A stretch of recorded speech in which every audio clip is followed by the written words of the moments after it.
दोस्तों जरा कल्पना कीजिए कि आपकी नई नई शादी हुई है और नेपाल में हिमालय की इन खूबसूरत वादियों में अपना हनीमून मनाकर आप दिल्ली वापस आ रहे हैं। Sounds romantic but it is not. ऐसा ही एक हनीमून कपल था रुपिन कतियाल और रचना कतियाल, जो 24 दिसंबर 1999 को IC 814 फ्लाइट में नेपाल से अपने घर दिल्ली आने के लिए उड़ान भरते हैं, बट कभी जिंदा वापस नहीं आते क्योंकि ये फ्लाइट कभी दिल्ली लैंड ही नहीं करती।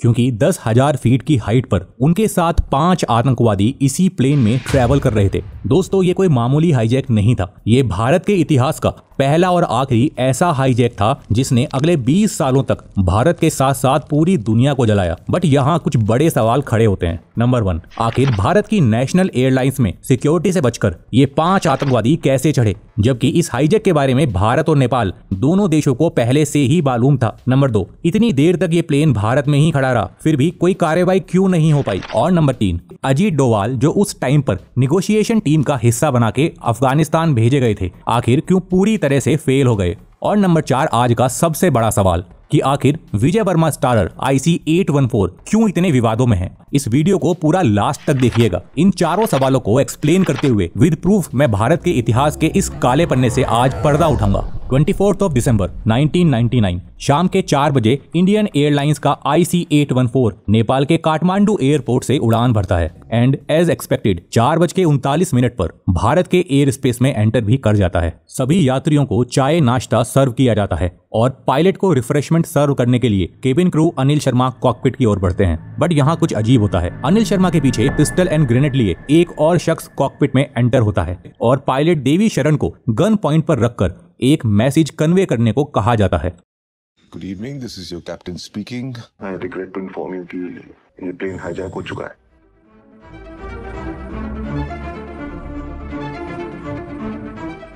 इसी के साथ हमारे पहले सवाल की तरफ बढ़ते हैं कि कैसे भारत की नेशनल एयरलाइंस में इतना बड़ा सिक्योरिटी ब्रीच हो सकता है। दोस्तों you will be shock to know कि इस हाईजैक के बारे में दोनों देश पहले से ही जानते थे, क्योंकि इस घटना के 3.5 महीने पहले एक ग्लोबल वार्निंग इश्यू हुई थी जो ऐसे ही एक हाईजैक की तरफ इशारा कर रही थी, बट फिर भी उसको इग्नोर किया गया। और 1999 का ये वो टाइम था जब काठमांडू शहर ISI का ऑपरेशनल बेस हुआ करता था। इतना ही नहीं, कुछ रिपोर्ट के हिसाब से इसमें दाऊद इब्राहिम के मिले होने की भी आशंका है। बहरहाल 4:40 पर IC 814 हाईजैक करने के बाद 5 आतंकवादी, जिनके code name chief, doctor, burger, Bhola और शंकर थे, प्लेन में आदमी, औरतों और बच्चों को अलग अलग कर रहे थे। और इसी का फायदा उठाकर कैप्टन देवी शरण चुपचाप ट्रांसपोंडर पर एक message 7500 Delhi air traffic controller को भेजते हैं। दोस्तों 7500 एक यूनिवर्सल कोड होता है जिसका ताल्लुक प्लेन के हाईजैक होने से होता है। हाईजैक की खबर मिलने के बाद क्राइसिस मैनेजमेंट ग्रुप के हेड प्रभात कुमार कोई एक्शन ही नहीं लेते, ना ही वो रॉ को इन्फॉर्म करते हैं और ना ही IB को। इनफैक्ट प्राइम मिनिस्टर वाजपेयी को भी इस घटना के बारे में 1 घंटे बाद ही पता चलता है। शाम के 5:30 बजे IC 814 दिल्ली की ओर बढ़ रहा था और दिल्ली में रैपिड एक्शन लेने के लिए NSD कमांडो की एक टीम बनाई जा रही थी। बट यहाँ कुछ अजीब होता है जो सरकार की सारी रणनीति पे पानी फेर देता है। आतंकवादी कैप्टन देवी शरण को प्लेन को रीरूट करके वेस्ट की डायरेक्शन में उड़ाने के लिए बोलते हैं। अब आपको भी लग रहा होगा कि क्योंकि वेस्ट डायरेक्शन में पाकिस्तान पड़ता है और क्योंकि इस मैटर में ISI का हाथ भी है, इसलिए प्लेन को हाईजैक करा के पाकिस्तान में लैंड कराया जाएगा। बट यहाँ कुछ अलग होता है। कैप्टन देवी शरण लाहौर ATC से लैंडिंग की परमिशन मांगते हैं, बट उनकी इस रिक्वेस्ट को पाकिस्तान रिजेक्ट कर देता है। इनफैक्ट उनको धमकी दी जाती है कि अगर फोर्सफुली लैंडिंग की कोशिश की तो प्लेन को मार गिराया जाएगा। जिसके बाद देवी शरण अपना दूसरा दाव खेलते हैं, वो फ्लाइट का एल्टीट्यूड कम कर देते हैं। दोस्तों लोअर एल्टीट्यूड पर क्योंकि एयर फ्रिक्शन बहुत ज्यादा होता है, फ्लाइट धीरे भी उड़ती है और ज्यादा तेल भी बर्न करती है। और तेजी से घटते हुए फ्यूल को दिखाकर कैप्टन देवी शरण आतंकवादियों को प्रेशराइज करते हैं कि पाकिस्तान ने तो लैंडिंग की परमिशन नहीं दी और अगर हम अब अमृतसर में लैंड नहीं करते हैं तो प्लेन क्रैश हो जाएगा और हमारे पास केवल और केवल एक ही रास्ता है और वो है अमृतसर में लैंड करना। जिसके बाद आतंकवादी कैप्टन देवी शरण की बात मान जाते हैं। शाम के 6:40 पर IC 814 अमृतसर एयरपोर्ट पे लैंड करता है। अब भारत के पास सिक्योरिटी एंड इवैक्यूएशन ऑपरेशन को रन करने का एक अच्छा मौका था, बट यहाँ कुछ ऐसा ब्लंडर होता है जो कोई सपने में भी नहीं सोच सकता।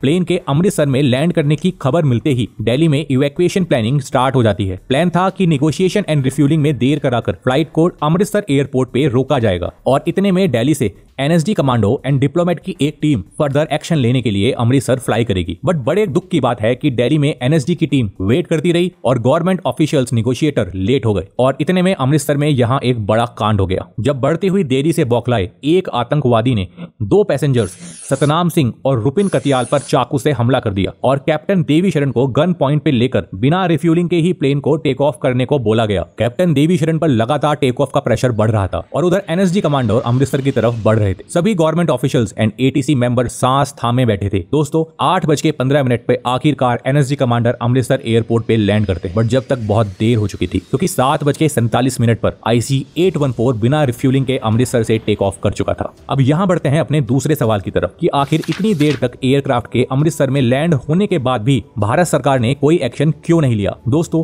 वैसे तो इस कहानी के पीछे बहुत सारे इफ एंड बट्स हैं, लेकिन एक थ्योरी ये दी जाती है कि इस फ्लाइट में एक पैसेंजर थे शशि भूषण सिंह तोमर, जो तत्कालीन प्राइम मिनिस्टर अटल बिहारी वाजपेयी के सेक्रेटरी NK सिंह के ब्रदर इन लॉ थे। तो उनकी सेफ्टी को ध्यान में रखते हुए कोई कमांडो एक्शन लेने की जगह आतंकवादियों की बात मानकर पैसेंजर्स को रिहा कराने को प्राथमिकता दी गई। बट ये बात कितनी सच है ये कोई नहीं जानता। बट आखिर इन आतंकवादियों की डिमांड क्या थी, थोड़ी ही देर में हम डिस्कस करेंगे। अब फ्लाइट पर वापस आते हैं जो लाहौर की तरफ बढ़ रही थी एंड एक बार फिर लाहौर ATC लैंडिंग रिक्वेस्ट को रिजेक्ट कर देती है। इवन एक स्टेप आगे जाते हुए रनवे की सभी लाइट्स भी ऑफ कर दी जाती हैं। बट कैप्टन देवी शरण फ्लाइट को कहीं और नहीं ले जा सकते थे क्योंकि फ्यूल ऑलमोस्ट खत्म हो चुका था। ऐसे में IC-814 190 पैसेंजर्स के साथ लाहौर शहर के ऊपर क्रैश करने जा रहा था, जिससे पाकिस्तान का भी एक बड़ा नुकसान होने वाला था। इसीलिए लाहौर ATC आखिरकार लैंडिंग की परमिशन को एक्सेप्ट कर देते हैं, बट किसी भी तरह के निगोशिएशन से साफ मना कर देते हैं। एज पर द हॉस्टेजेस आतंकवादी रुपिन कतियाल और सतनाम सिंह के साथ साथ बच्चों को रिहा करना चाहते थे, बट पाकिस्तान अथॉरिटी इसके लिए मना कर देती है एंड रिफ्यूलिंग के बाद फिर से IC-814 रात के 10:32 पे लाहौर से टेक ऑफ करके अफगानिस्तान की राजधानी काबुल की तरफ आगे बढ़ता है। बट 1999 में काबुल रनवे पर रात को लाइटिंग की फैसिलिटीज अवेलेबल नहीं थी, इसलिए लैंडिंग कर पाना मुश्किल था। इसलिए IC-814 वेस्ट डायरेक्शन में आगे बढ़ता है, बट सभी गल्फ कंट्री भी परमिशन डिनाई कर देती हैं। बट ऐसे में दुबई मदद के लिए आगे आता है। रात के 1:32 पर IC-814 दुबई एयरपोर्ट पे लैंड करता है, जहां निगोशिएशन के बाद घायल रुपिन कतियान, सतनाम सिंह और 25 अदर पैसेंजर्स को फ्यूल के बदले में रिहा करा लिया जाता है। बट अनफॉर्चुनेटली एक्सेसिव ब्लीडिंग की वजह से रुपिन कतियाल की मौत हो चुकी थी और सेम फ्लाइट में पीछे बैठी रुपिन की पत्नी को ये खबर बिल्कुल नहीं थी कि उनकी लाइफ का पहला हनीमून उनकी जिंदगी की आखिरी ट्रिप होने वाली है। बट यहाँ गलती किसकी है? शायद अमृतसर या पाकिस्तान में अगर कोई एक्शन हो जाता तो रुपिन आज जिंदा होते। बहरहाल सुबह 6:20 पर IC-814 एक बार फिर से दुबई एयरपोर्ट से टेक ऑफ करता है अपनी फाइनल डेस्टिनेशन अफगानिस्तान की तरफ और सुबह 8:33 पर अफगानिस्तान के कांधार शहर में लैंड करता है। दोस्तों 1999 का ये वो टाइम था जब अफगानिस्तान में आज ही की तरह तालिबान का राज हुआ करता था और आज ही की तरह इंडियन गवर्नमेंट तालिबान को रिकॉग्नाइज भी नहीं करती थी, इसलिए निगोशिएशन यहाँ मुश्किल होने वाली थी। और अब आतंकवादियों की तरफ से अपनी डिमांड रखी जाती है और ये डिमांड थी 3 कन्विक्टेड टेररिस्ट मसूद अजहर, अहमद उमर सईद और मुश्ताक अहमद की रिहाई, जो पिछले कई सालों से